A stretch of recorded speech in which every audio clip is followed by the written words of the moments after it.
اللهم صل على سيدنا محمد یا رب صل وسلم.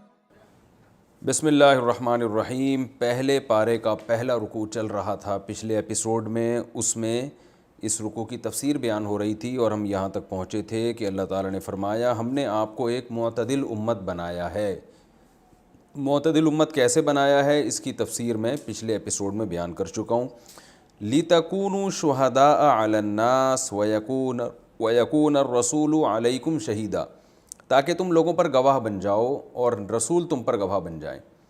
اس کی تفصیل حدیث میں آئی ہے. صحیح حدیث میں رسول اللہ صلی اللہ علیہ وسلم نے ارشاد فرمایا پچھلی امتوں میں جب قیامت کا دن قائم ہوگا تو انبیاء سے اللہ تعالیٰ سوال پوچھے گا کہ کیا تم نے میرا پیغام اپنی امتوں تک پہنچایا؟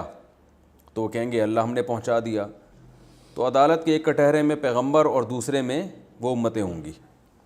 تو وہ ان کی امتیں کہیں گی کہ اے اللہ انہوں نے تیرا پیغام ہم تک نہیں پہنچایا, کیونکہ ظاہر ہے جو جن لوگوں نے نافرمانی کی پیغمبروں کی وہ تو انکار کریں گے.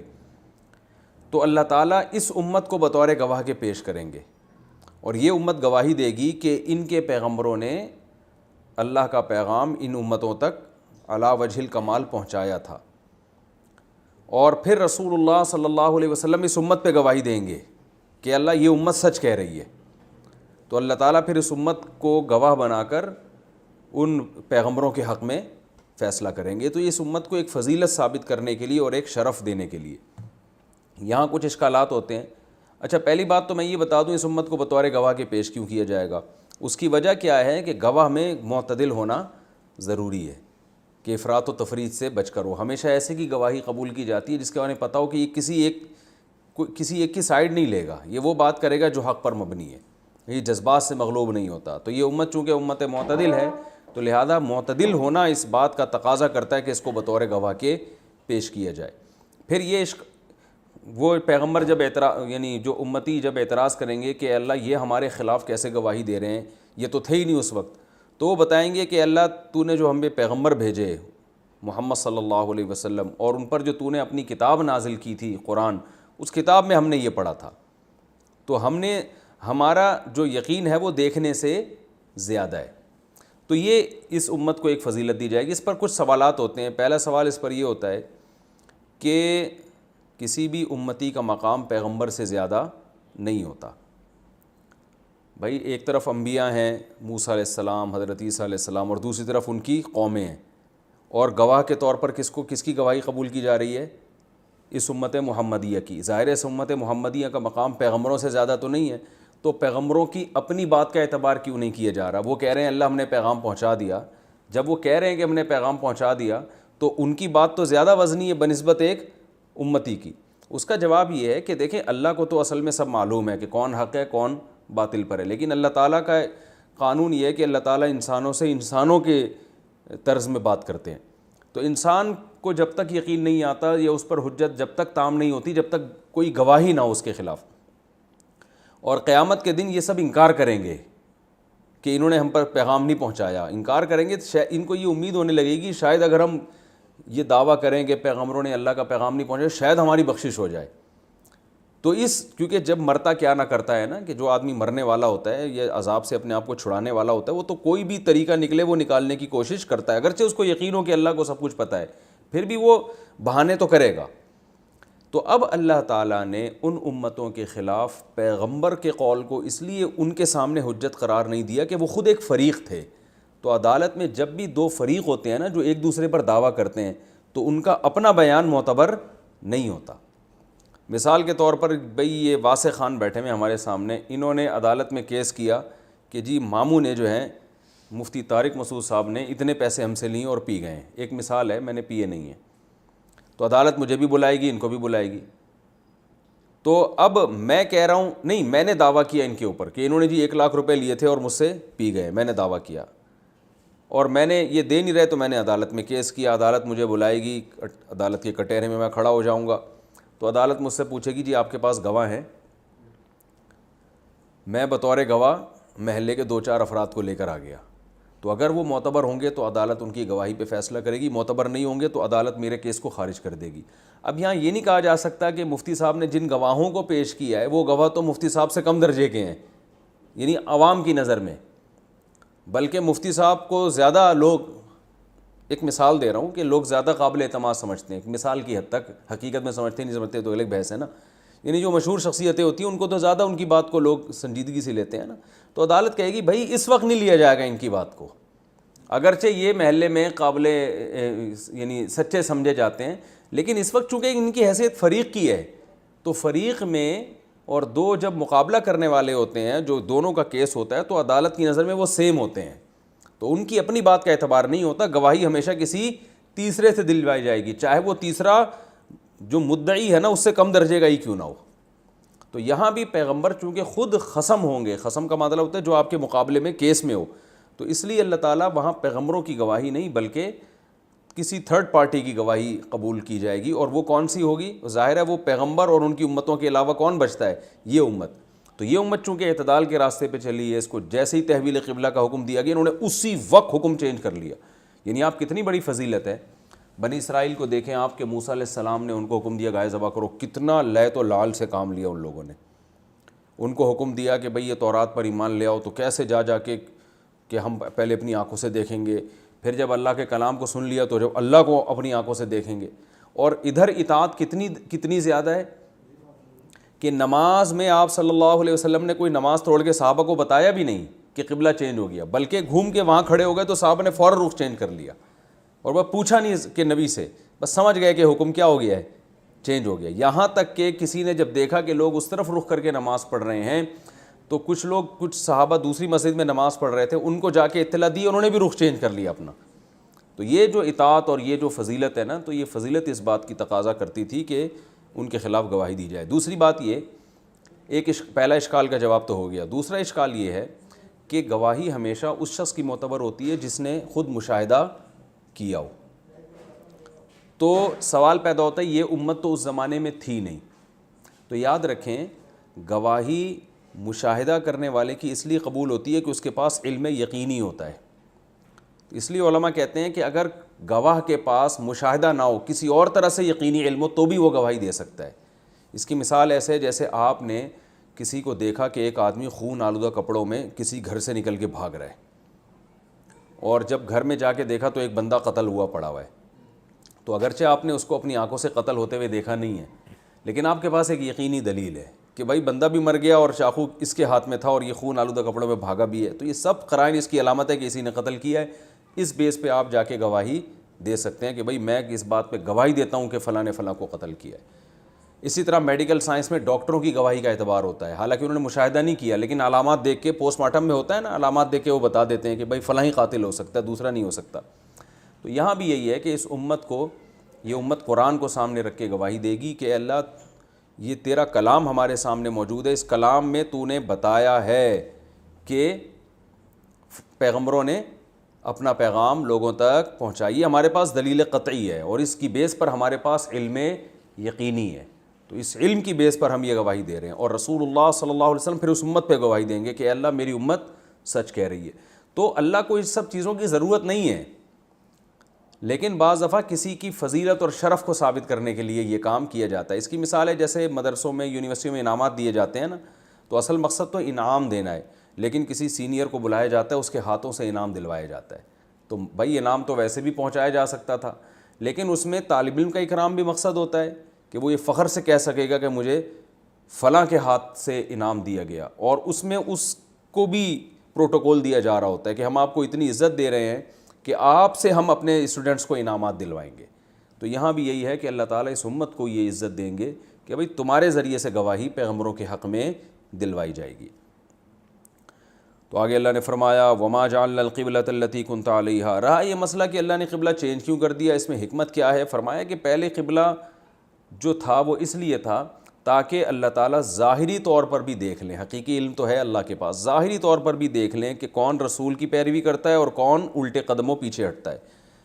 تو اگر شروع سے ہی کعبہ قبلہ رہتا تو یہ حکمت حاصل نہیں ہوتی، یہ کیا پتہ چلتا کہ کون کس کو آم کھانے سے مطلب ہے، کس کو پیڑ گننے سے، تو اصل میں تو ہے نبی کو کون فالو کرتا ہے، تو نبی کو فالو کرنے کا جو جذبہ ہے وہ اسی سے حاصل ہو سکتا تھا کہ پہلے کچھ اور حکم دیا جائے، اس کے بعد حکم چینج کر دیا جائے، تو یہ حکمت تھی اس میں۔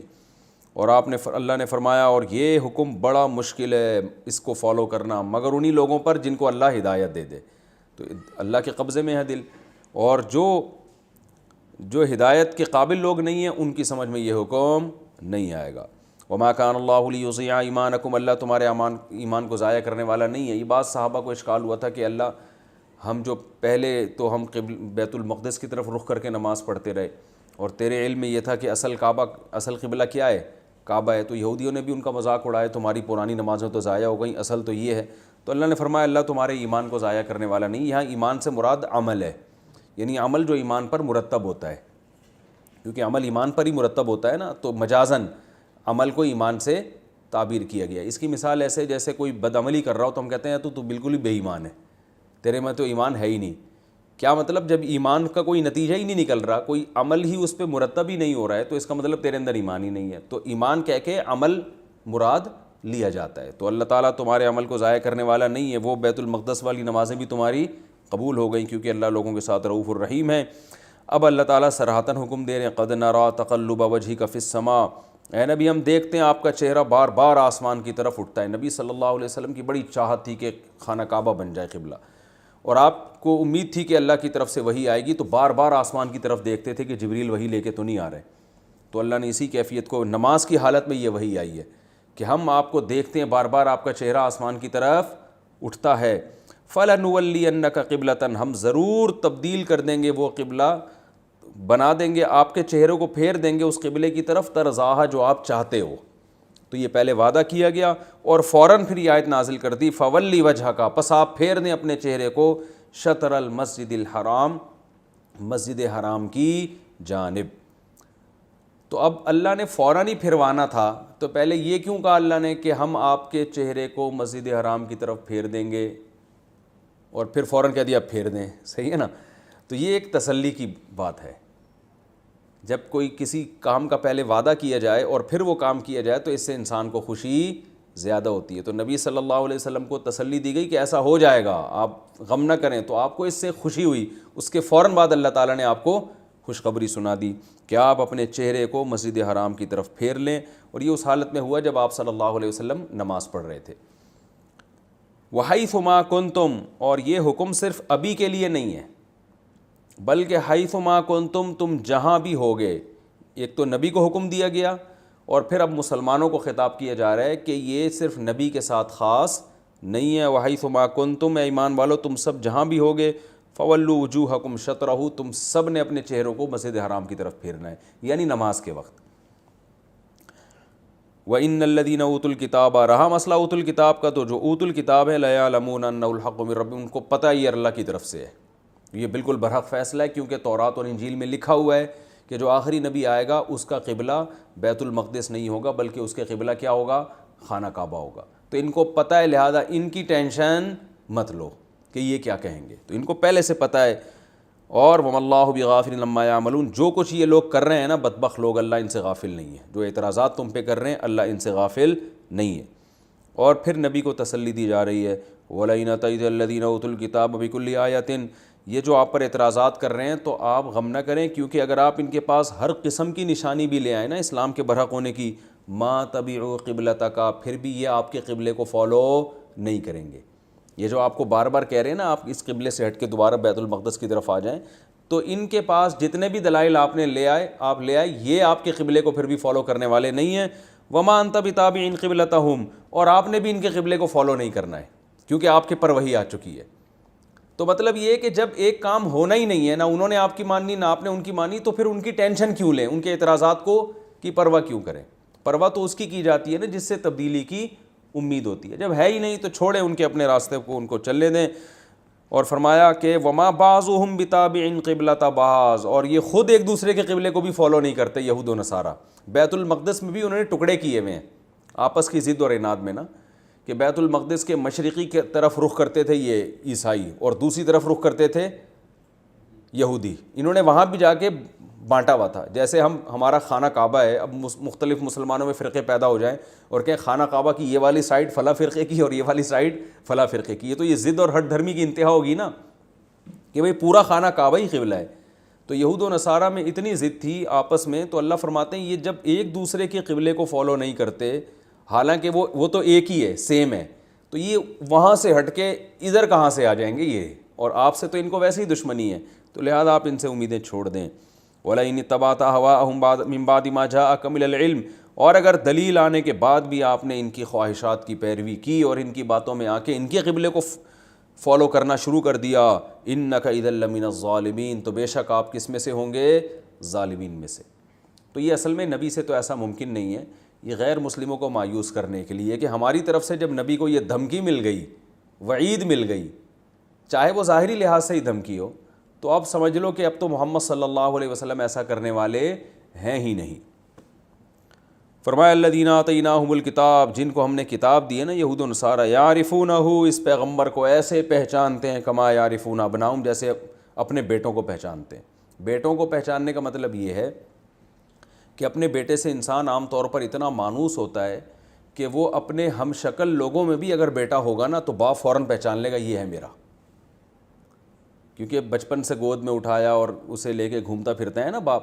تو آپ کا بچہ 100 لوگوں میں بھی اگر ہوگا تو آپ کو یہ کنفیوژن نہیں ہوگی, یار یہ بھی, اس کی ناک بھی میرے بیٹے جیسی ہے, اس کی بھی میرے بیٹے, پتہ نہیں یہ والا ہے یا وہ والا ہے. تو یہ تھرڈ پرسن کے لیے تو ایسا ممکن ہے, باپ کے لیے ایسا ممکن نہیں ہے.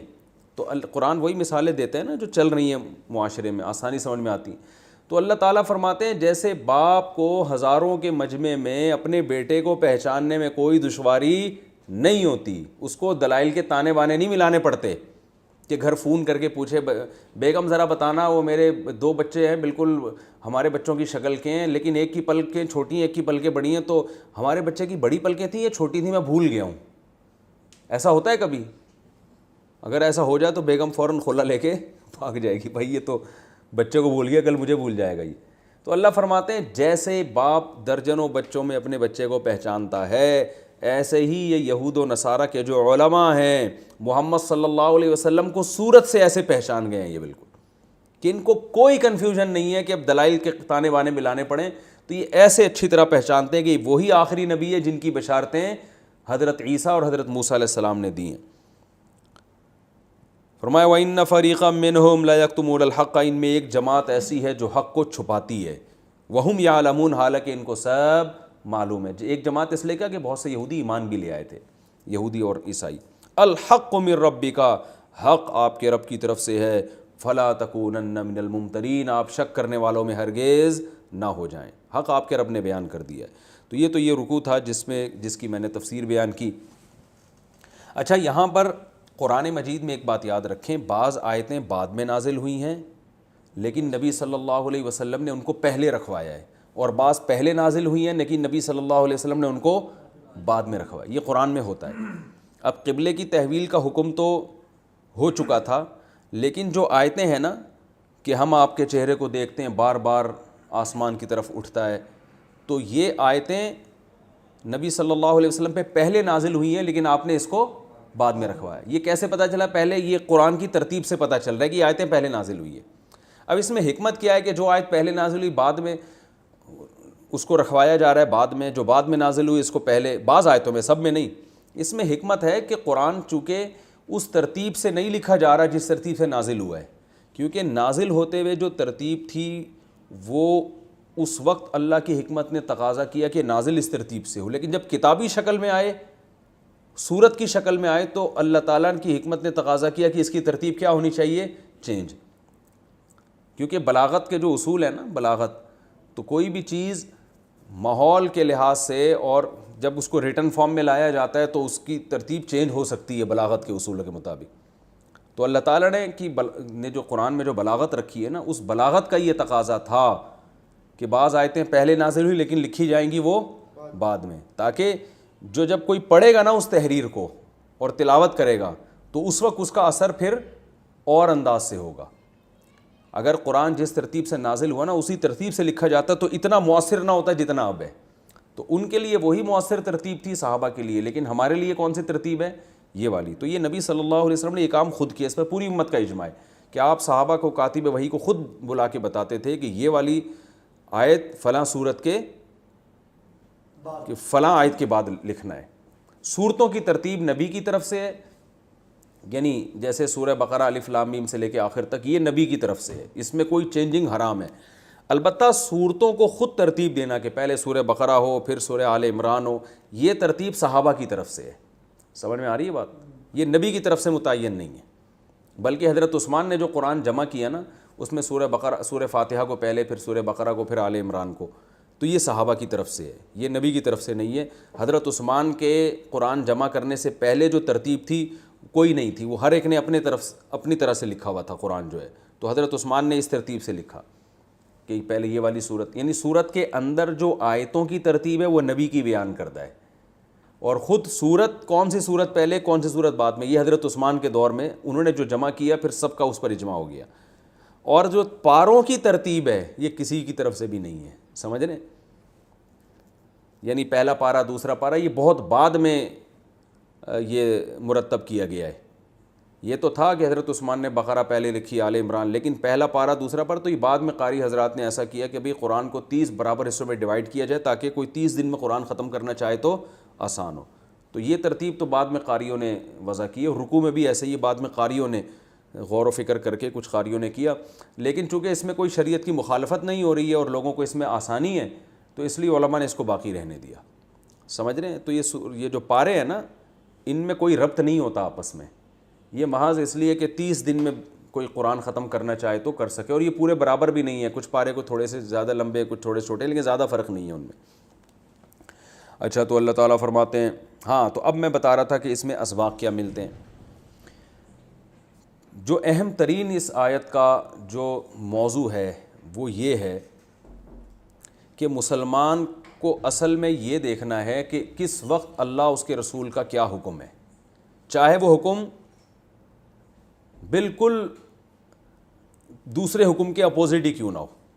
لوگ حکمتوں میں پڑ جاتے ہیں نا. میں نے اس کی ایک مثال دی تھی کہ آپ اگر جنگل میں آپ کو قبلے کا پتہ ہی نہیں ہے تو فقہاء نے بیان کیا کہ آپ جب نماز پڑھیں گے تو جیسے جیسے رائے تبدیل ہوگی آپ کا قبلہ بھی کیا ہو جائے گا, تبدیل. تو سب طرف چاروں طرف رخ کر کے نماز پڑھیں گے پھر بھی ہو جائے گی. تو یہ بھی ہمیں بہت اہم بات, اس سے یہ بھی پتہ چلتا ہے کہ مجتہدین کے درمیان جو اختلافات ہیں, بعض دفعہ فرض اور حلال و حرام کے بھی اختلافات ہیں, اس میں ہم یہی کہتے ہیں کہ سب کی جس کو بھی فالو کرو گے ٹھیک ہے.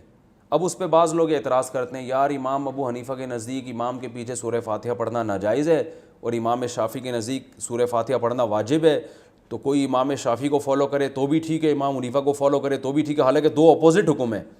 تو ہم کہتے ہیں اصل چیز جس کو فوکس کرنا ہے وہ اللہ اس کے رسول کی اطاعت ہے.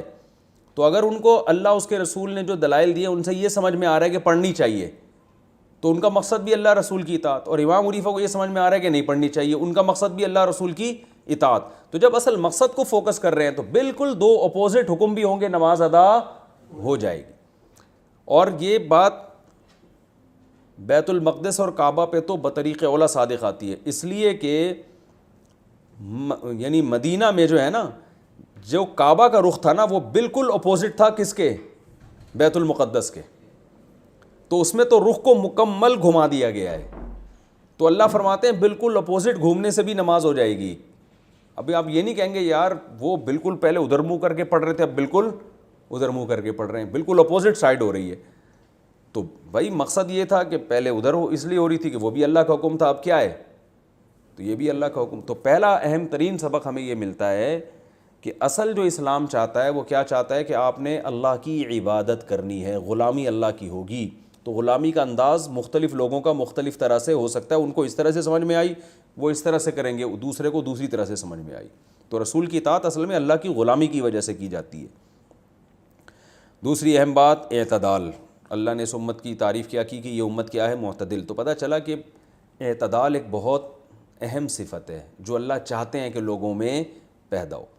تو ہمیں اپنی طبیعتوں میں اور ہر چیز میں اعتدال کی ضرورت ہے. اللہ کے حقوق, مخلوق کے حقوق, بیوی بچوں کے حقوق, والدین کے حقوق, کمانے میں اعتدال, یہ نہیں کہ گدھے بن کے سارا دن کماتے ہی نہ بیٹھ کے آرام کا ٹائم نہ ملے. صحت کا خیال بھی کرنا ہے ہم نے, پھر ایسا نہ ہو صحت کا خیال کہ سارا دن جم میں ہی گزر جاتا ہے, کمانے کیا کی طرف توجہ ہی نہیں ہے، پڑھائی کی طرف گئے تو ایسا ہے کہ بال سر کے گر گئے سارے پڑھ کے، اور آوارہ گردی کی طرف گئے تو ایک کتاب پڑھنے کے لیے تیار نہیں ہے۔ تو ہر چیز میں بیلنس، اور آج کل یہ مارکیٹ میں بیلنس کیا چل رہا ہے؟ شارٹ چل رہا ہے۔ تو ہر چیز میں اعتدال ہونا چاہیے، محنت میں بھی اعتدال، حقوق میں بھی اعتدال، اور دوستی یاری میں بھی اعتدال۔ تو یہ اعتدال ایک مقصود چیز ہے، یہ بھی اس یعنی رکوع میں ہمیں ایک اہم سبق ملتا ہے۔ تیسرا اہم سبق ہمیں کیا ملتا ہے کہ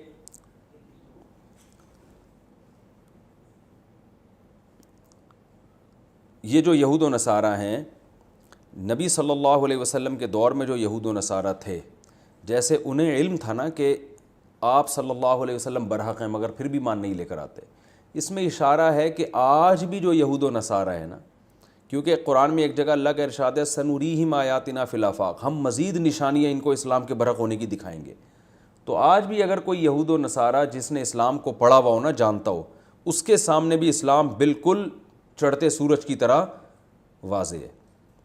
تو اس میں ہمیں یہ سبق ملتا ہے کہ اہل حق کو اہل باطل کی مخالفت سے گھبرانا نہیں چاہیے، اور احساس کمتری کا شکار نہیں ہونا چاہیے کہ یار اتنے لوگ چونکہ ہمیں مان نہیں رہے، اس کا مطلب شاید ہم غلط ہیں۔ تو ہم غلط نہیں ہیں، ہم الحمدللہ کیا ہیں؟ صحیح ہیں۔ تو ہمیں لوگوں کی مخالفت کی بیس پر اپنے ایمان میں کمی واقع نہیں کرنی چاہیے، کیونکہ آپ کے کانفیڈنس میں کمی ہوگی، آپ کے ایمان میں کمی ہوگی، تو پھر آپ کے لیے خود بھی چلنا مشکل، دوسروں کو بھی چلانا مشکل۔ تو اس لیے اللہ نے رکوع کو اس پر ختم کیا، الحق من ربک، حق کس کی طرف سے ہے؟ رب کی طرف۔ حق انسانوں کی طرف سے نہیں ہوتا، حق وہ ہے جو رب نے بیان کر دیا۔ تو لہذا جب نبی کو کہا جا رہا ہے آپ نے شک میں نہیں پڑھنا، تو نبی کے واسطے سے ہم کو بھی کہا جا رہا ہے۔ تو اس سے ہمیں اپنے دین، اپنے مذہب اور اپنے جس راستے پہ ہم چل رہے ہیں نا، اس پہ بہت اعتماد کے ساتھ ہمیں چلنا چاہیے۔ لوگوں کی مخالفت کی وجہ سے ہمیں اس میں کنفیوژن کا شکار نہیں ہونا چاہیے۔ یہ تو اس رکوع کا بنیادی یعنی جو اسباق ملتے ہیں وہ میں نے بیان کیا۔ اب ہم انشاءاللہ اگلا رکوع شروع کرتے ہیں۔ یہ ہے سورہ بقرہ کا 18واں رکوع اور دوسرے پارے کا دوسرا رکوع۔ وَلِكُلٍّ وِجْهَةٌ هُوَ مُوَلِّيهَا، پہلے اس رکوع کا لفظی ترجمہ ہوگا، مختصر گرامر بیان ہوگی، اور اس کے بعد انشاءاللہ اس کی تفسیر ہوگی۔ یہ رکوع بھی بڑا مختصر ہے۔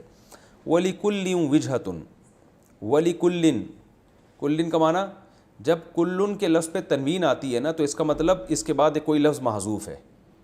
جیسے کل کا معنی کلن کا معنی کل قوم یا کل رجل، کچھ نہ کچھ محذوف ہے۔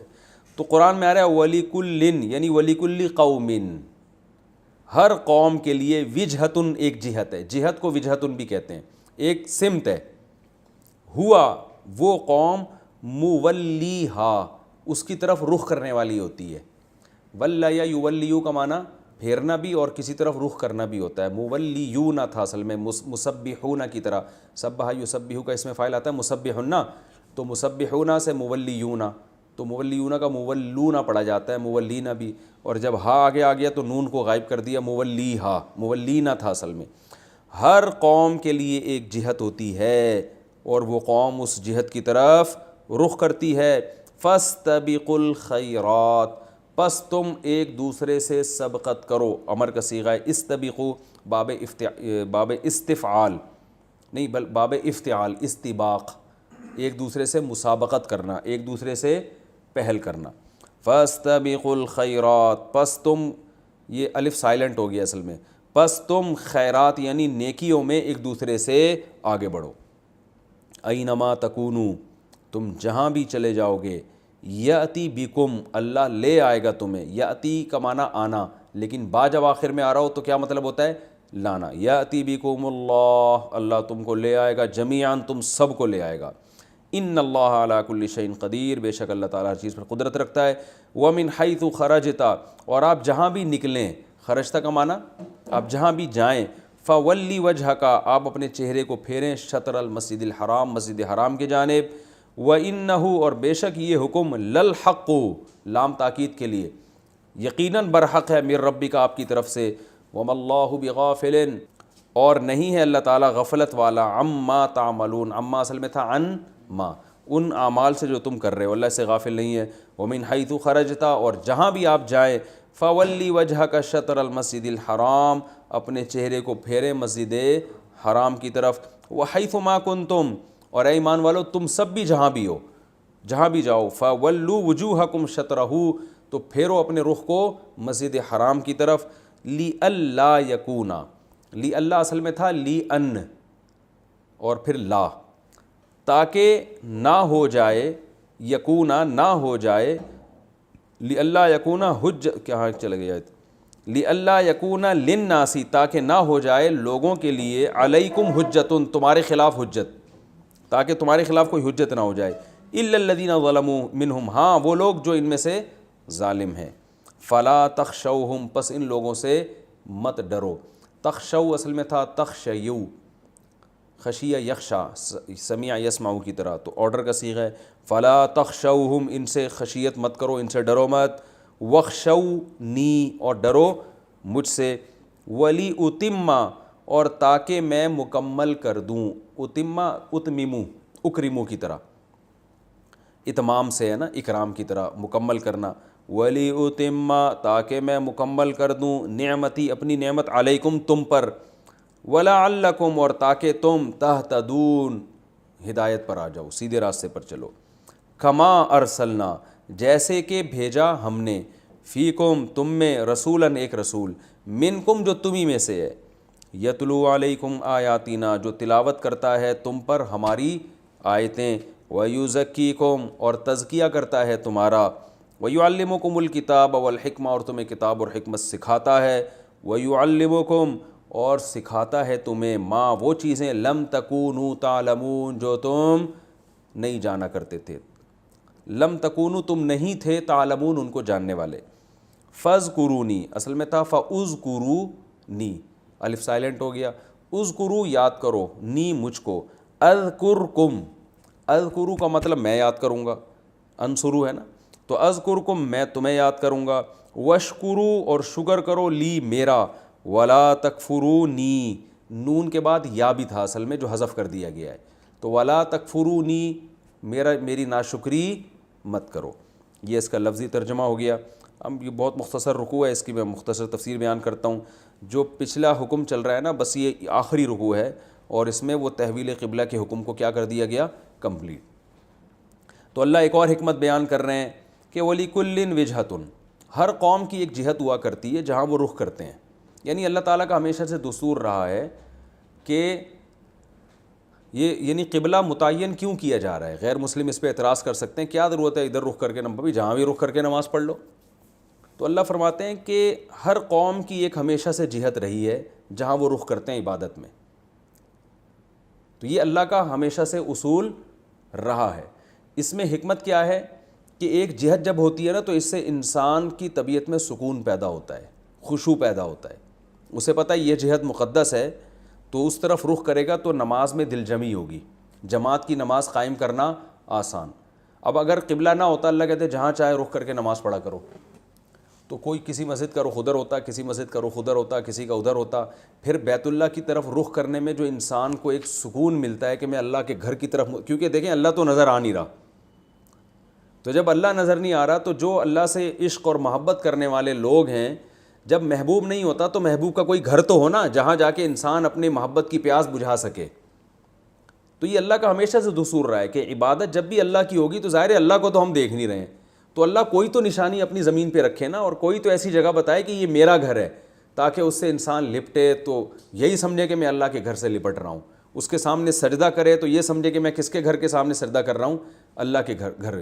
تو جس میں محبت ہوتی ہے نا، اس کو کوئی نشانی چاہیے ہوتی ہے یاد کے لیے، تو اس لیے اللہ نے فرمایا کہ اللہ کی حکمت نے ہمیشہ اس کا تقاضا کیا کہ ہر قوم کے لیے ایک جہت اللہ نے رکھی ہے۔ تو اس بحث میں نہ پڑھو کہ یہ جہت کیوں ہے، ادھر رخ کر کے نماز کیوں، کوئی رخ کیوں ہے، بیت اللہ کی طرف کی رخ کیوں ہے۔ اللہ تو جب ہر جگہ، اللہ نے قرآن میں فرمایا نا کہ اینما تقولوا فثم وجہ اللہ، تم جہاں بھی ہوگے اللہ کا ذات وہاں ہے، یعنی اللہ کا چہرہ وہاں ہے علم اور قدرت کے اعتبار سے۔ تو اس لیے اللہ نے فرمایا اس میں حکمت ہے کہ ہر قوم کے لیے اللہ نے ایسا رکھا ہے، اور اس کی حکمت علماء یہ بیان کرتے ہیں کہ ہر قوم کے لیے ایسا کیوں رکھا گیا ہے، ظاہر ہے کوئی حکمت ہوگی، اور وہ حکمت کیا ہے، انسان کی جو منتشر طبیعت ہے اس میں سکون پیدا کرنا۔ تو منتشر طبیعت جو ہے نا، خیالات منتشر، وہ اس طرف کیا ہو جاتے ہیں، اس میں اطمینان اور سکون پیدا ہو جاتا ہے. لہذا اللہ نے فرمایا فاستبقوا الخیرات, نیکیوں میں آگے بڑھو. کیا مطلب؟ اس بحث میں مت پڑو کہ بیت اللہ کیوں ہے, بیت المقدس کیوں نہیں, اور یہ ہے کیوں, قبلے کی ضرورت کیا تھی. اس بحث میں چھوڑو, ہمیشہ سے ایسا ہوتا رہا ہے. جو کام ہمیشہ سے ہوتا رہا ہے اللہ تمہارے کہنے سے چھوڑے گا نہیں. وہ یہ تو یہود و نصارہ کا بھی قبلہ تھا. فاستبقوا الخیرات. اور آپ دیکھ لیں دوسری قوموں نے بھی اپنی اپنی ایک جہتیں متعین کی ہوئی ہیں. ان کے مذہبی اجتماعات کسی مخصوص جگہ پہ ہوتے ہیں جن کو وہ مقدس سمجھتے ہیں. سکھوں کا بھی ہوتا ہے, اور بھی جتنے بھی مذاہب ہیں نا, ان کی کوئی نہ کوئی مخصوص جگہ ہے جو ان کو جوڑنے کا کام کرتی ہے. تو یہ لوگوں نے تو خود سے متعین کر دیا, لیکن اللہ تعالیٰ کا بھی یہ کی عادت رہی ہے کہ ہر قوم کے لیے کوئی جگہ متعین کرتے ہیں, تو تمہارے لیے بھی کر دی. لہذا فاستبقوا الخیرات, نیکیوں میں آگے بڑھو. کیا مطلب؟ اس بحث میں نہ پڑھو, فضول اور لا یعنی بحثوں میں نہ پڑھو, نیکیاں کرنے کی کوشش کرو. اینما تکونو, تم دنیا میں جہاں بھی جاؤ گے اللہ تم سب کو اٹھا کے لے آئے گا. دیکھے گا کون اللہ کے حکم کو فالو کر رہا ہے, کون فالو نہیں کر رہا. اللہ ہر چیز پر قدرت رکھتا ہے. اب اس حکم کو دوبارہ تکرار کیا گیا, نبی کو بھی بتایا گیا اور صحابہ کو بھی, کہ تم نے بیت المقدس یعنی مسجد حرام ہی کی طرف رخ کرنا ہے. اس حکم کو تکرار کیوں کیا گیا؟ اس لیے کہ آگے اس حکم کی ایک اور حکمت بیان کی جا رہی ہے, تو اس لیے بلاغت کا تقاضا یہ تھا اس حکم کو دوبارہ ریپیٹ کیا جائے. فرمایا وَمِنْ حَيْثُ خَرَجْتَ, تم کہیں بھی دنیا میں نکلو. پہلے حکم تھا کہ تم جہاں بھی ہو, اب ہے کہ سفر بھی اگر کرتے ہو تو سفر میں بھی یہ حکم چینج نہیں ہوتا. تم جہاں بھی دنیا میں نکلو یعنی سفر کرو, کیونکہ سفر میں بعض احکام میں آسانی ہو جاتی ہے نا. تو کسی کو وہم ہو سکتا تھا کہ سفر میں قبلہ کا حکم نہیں ہے, تو اللہ نے فرمایا نہیں, وَمِنْ حَيْثُ خَرَجْتَ, تم جہاں بھی جاؤ دنیا میں. تو اے نبی آپ نے بھی اپنے چہرے کو مسجد حرام کی طرف پھیرنا ہے, اور اے مسلمانوں تم بھی دنیا میں جہاں ہوگے تم سب نے اپنے چہروں کو مسجد حرام کی طرف پھیرنا ہے. اور اس میں ایک حکمت کیا ہے, لِأَلَّا يَقُولَ لِلنَّاسِ عَلَيْكُمْ حُجَّةٌ, تاکہ لوگوں کی تمہارے خلاف حجت قائم نہ ہو. کیا مطلب؟ اگر تم نے بیت اللہ کی طرف رخ نہیں کیا نا, تو یہ جو لوگ ہیں نا یہود و نصارہ, یہ ابھی تو باتیں کر رہے ہیں, لیکن کل وہ تورات اور انجیل کی آیتیں تمہارے سامنے پیش کر کے کہیں گے کہ دیکھو تورات اور انجیل میں جو آخری نبی کی علامتیں ہیں وہ یہ علامتیں کہ اس کا قبلہ کعبہ ہوگا, اور تم تو کعبہ کو فالو نہیں کرتے. تو یہ لوگوں کی تمہارے خلاف حجت قائم ہو جائے گی. تو اللہ ابھی سے تمہیں حکم دے رہا ہے کہ بیت اللہ کی طرف سفر میں بھی رخ پھیرو, حضر میں بھی, تاکہ لوگوں کی تمہارے خلاف حجت قائم نہ ہو سکے اور بحث کا دروازہ بند ہو جائے. الا الذین ظلموا منہم, ہاں ان میں جو ظالم ہیں وہ تو بحث کریں گے جیسے کہ کر رہے ہیں. فلا تخشوہم, ان سے مت ڈرو, ان ظالموں سے, وخشونی, مجھ سے ڈرو, ولیتم نعمتی علیکم. اور دوسری حکمت اس میں یہ ہے, میں جو تمہیں کہہ رہا ہوں جہاں بھی جاؤ کعبہ کی طرف رخ کرو, دوسری حکمت یہ کہ تاکہ میری نعمت تم پر تمام ہو جائے.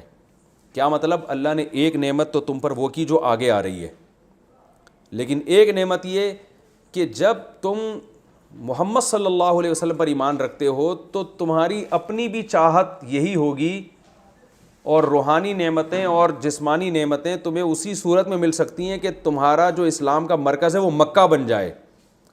تو یہ بھی جو اللہ نے اسلام کی نعمت تم پر کی ہے نا, وہ نعمت مکمل جبھی ہوگی جب قبلہ کس کو بنایا جائے؟ کعبہ کو. تو اللہ چاہتے ہیں یہ بھی ایک حکمت ہے, وَلِيُتِمَّ نِعْمَتِي عَلَيْكُمْ, کہ میری نعمت تم پر تمام ہو جائے, وَلَعَلَّكُمْ تَهْتَدُونَ, اور شاید تم ہدایت حاصل کر لو, تم خوش ہو جاؤ اس سے کہ اللہ تو نے ہم پر احسان کیا اور تم مزید سیدھے راستے پر چلو. اور اللہ نے فرمایا یہ نعمت ایسے ہی ہے جیسے خانہ کعبہ کی نعمت ہے نا کہ اب وہ قبلہ بنایا جا رہا ہے, تو بالکل ایسے ہی ہے جیسے میں نے تم میں ایک رسول بھیجا جو تم پر اب میری آیات تلاوت کر کے سناتا ہے اور تمہارا تزکیہ کرتا ہے اور تمہیں کتاب و حکمت سکھاتا ہے. تو جیسے یہ ایک بہت بڑی نعمت ہے کہ ابراہیم علیہ السلام نے تمہارے حق میں دعا کی تھی کہ اللہ ایک پیغمبر بھیج, جو 2-3 رکوع پہلے یہ مضمون گزرا ہے نا کہ ابراہیم علیہ السلام نے دعا کی تھی اللہ ایسا پیغمبر بھیج جو ان پر آیات تلاوت کر اور تزکیہ کرے. تو ابراہیم علیہ السلام یہ بھی چاہتے تھے کہ خانہ کعبہ کیا بنے؟ وہ مرکز بنے.